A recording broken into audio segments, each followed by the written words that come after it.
Ever get that thing, where a conversation just keeps replaying in your head? Like even when you're trying to move on? Or that worry that just won't quit, no matter how hard you try to shake it? Oh, totally. That mental loop can be relentless. Exactly. And for some autistic individuals, that experience of getting stuck, whether it's a thought, a feeling, or even a sensory thing, it's amplified, right? Yeah. That's what we're diving into today, looping and perseveration. And we've got this great article from Cheapaba to guide us. It's not just about repeated words or actions. It's about getting trapped, really, in that experience. It makes you really appreciate how complex our brains are. And one thing that stood out to me, the article really emphasized how this isn't about someone being difficult or trying to be oppositional. Right, exactly. There's a reason behind these behaviors. It's about understanding what those reasons are, and there are so many. Sensory overload, for instance, plays a huge role. It makes total sense if you think about it. Imagine being constantly bombarded by a symphony of sounds, textures, and lights. How do you even begin to focus on switching gears to something new when your senses are already on high alert? Seriously, imagine trying to concentrate on a work task, but your brain can't move past, say, the sirens from a fire truck that drove by an hour ago. You're trying to move on, but that experience is still very real, very present. It highlights how what we consider reality can be drastically different for someone with those heightened or maybe altered sensory experiences. And that's where personalized sensory diets come in, which the article talks about. It's about figuring out what that individual needs to feel grounded and supported, not just trying to eliminate every negative sensation, right? Absolutely. For some, it might be noise-canceling headphones. For others, a weighted blanket, or even just finding a quiet corner to decompress. It's about what works for them. Creating that environment where they can better regulate, find some calm, and focus. Now, the article also digs into another major player in perseveration anxiety. It can turn into this loop, you see, where anxiety fuels those looping thoughts, and then those thoughts just create even more anxiety. A vicious cycle. You can see how tough it would be to break free. So how do we even begin to untangle that? Where do we start? Well, the article suggests a multi-pronged approach, but a good place to begin is by helping someone identify their own personal anxiety triggers. Like, imagine keeping a journal to keep track what happened right before the loop started, what was going on, what were they thinking, what was around them, anything that might offer a clue. So it's like detective work, really, to try to understand what's feeding that anxiety, right? Right. Then, once you have an idea, you can work on either avoiding those triggers altogether or at least having strategies in place to better equip them to handle it. Exactly. And just like people are different, so are the strategies that work. We talked about sensory diets, but there are also things like mindfulness exercises, deep breathing, even things like aromatherapy or listening to music. It's about giving them that toolbox of personalized coping mechanisms, those things they can turn to when things get tough, right? Right. And it's not just about managing the anxiety as it crops up, but also about building a sense of predictability. Yeah, that feeling of, I've got this, I know what's coming next. The article actually uses a really relatable example to illustrate this. Imagine a kid totally engrossed in building with Legos, in the zone, completely focused. Oh, yeah, in their own world. Totally. Right. And then bam, it's time to drop everything and go to dinner. Which is a recipe for nope, not happening. Exactly.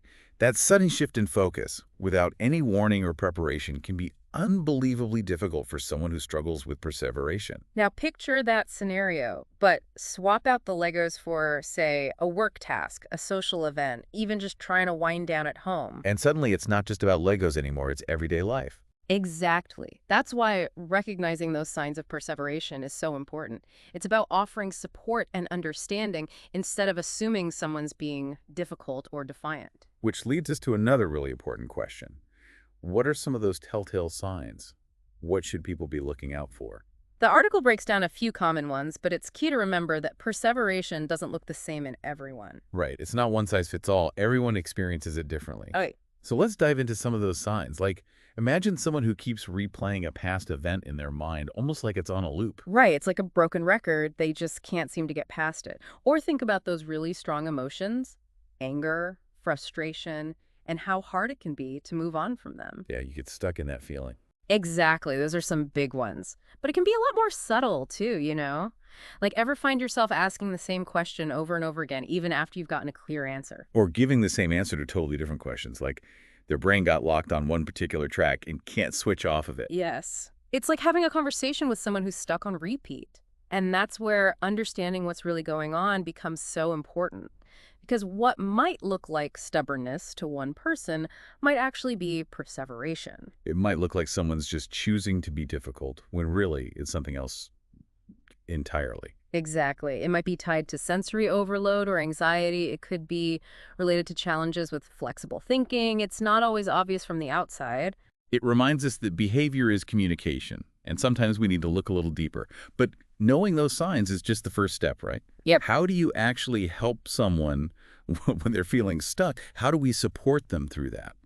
That's where the article gets really good. It gets into some practical strategies, and I love that it makes a point of saying there's no magic solution here. It's about finding what works for that specific person. Like creating a personalized toolkit they can use. Yes. And a good toolkit needs options, right? You've got your hammer, your screwdriver. Sometimes you need one, sometimes you need both. Absolutely. And sometimes you got to get creative and improvise a little, right? Right. And in this toolkit, you want different types of tools. We talked about tackling those root causes like that sensory overload, the anxiety, but then there are the thoughts themselves. How do you help someone get unstuck from that loop? It's like when you have a song stuck in your head, but instead of a catchy tune, it's just this thought you can't get rid of. How do you hit pause on that? Well, the article talks about this idea called parking your thoughts. Like, imagine there's a space in your mind where you can temporarily put those thoughts without letting them completely take over. Like a mental valet service. Mhm. Just gonna park this worry right over here for a bit. Exactly. You're acknowledging it's there, you see it, you hear it, but you're making a conscious choice not to engage with it right now. Okay, that makes sense, but how do you actually park a thought? How do you actually do that?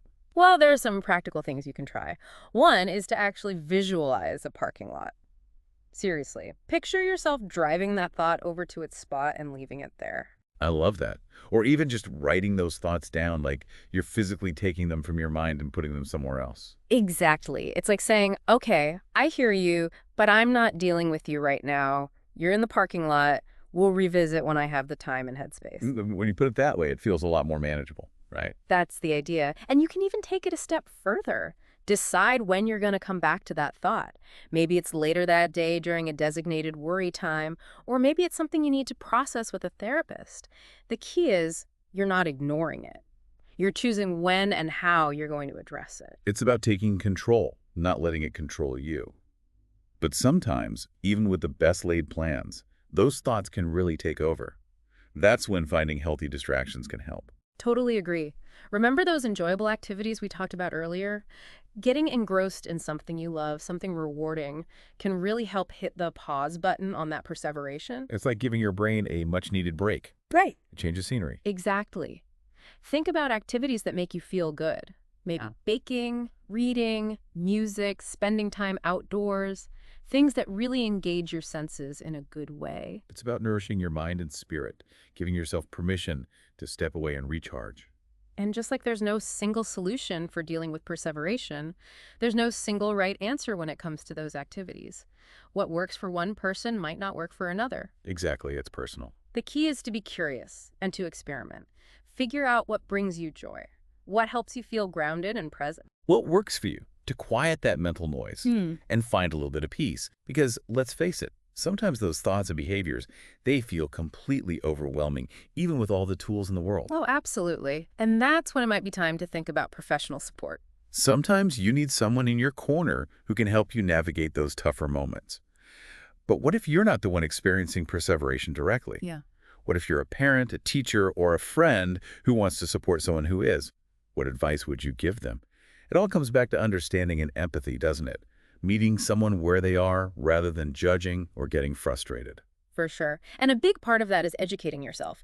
The more you understand what's driving those behaviors, the why behind the what, the better equipped you'll be to respond with compassion. It's about recognizing that what might seem like a simple, straightforward request like, come on, we're leaving, could feel completely overwhelming to someone in the throes of perseveration. Exactly. And instead of getting caught up in a battle of wills, which can honestly make things worse, focus on creating that sense of safety and understanding. So how do we actually do that?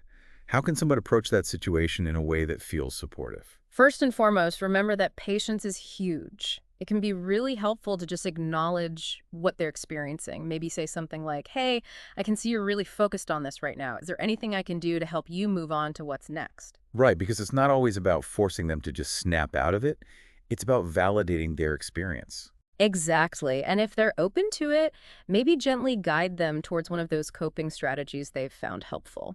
A subtle reminder like, don't forget your headphones, or maybe try a few deep breaths. Be that calm presence in the middle of it all. Absolutely. And remember, just like there's no one right way to experience perseveration, there's no one right way to support someone who is. Talk to them. Ask what works for them, what makes them feel safe. Building that understanding together. Exactly. And sometimes that might involve seeking professional help.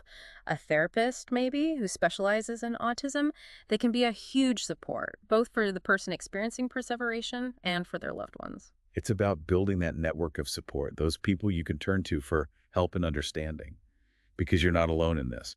Absolutely not. There are so many resources out there, both in your community and online. Never hesitate to reach out if you need it. Well, as we wrap up our look at looping and perseveration, Mm. I'm struck by a sense of hope. Because knowledge really is power, isn't it? The more we understand these experiences, the better equipped we are to create a more compassionate and supportive world.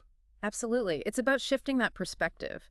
Instead of seeing these behaviors as problems to fix, we can start to see them as insights into the amazing ways that some people experience the world. Celebrating neurodiversity in all its forms, recognizing that every brain, every single person, has something incredible to offer. Because those challenges, sometimes they lead to the most incredible breakthroughs. Just imagine what we can achieve if we embrace those different ways of thinking, those diverse minds. A world where everyone feels seen and accepted for who they are. What a beautiful thought to end on.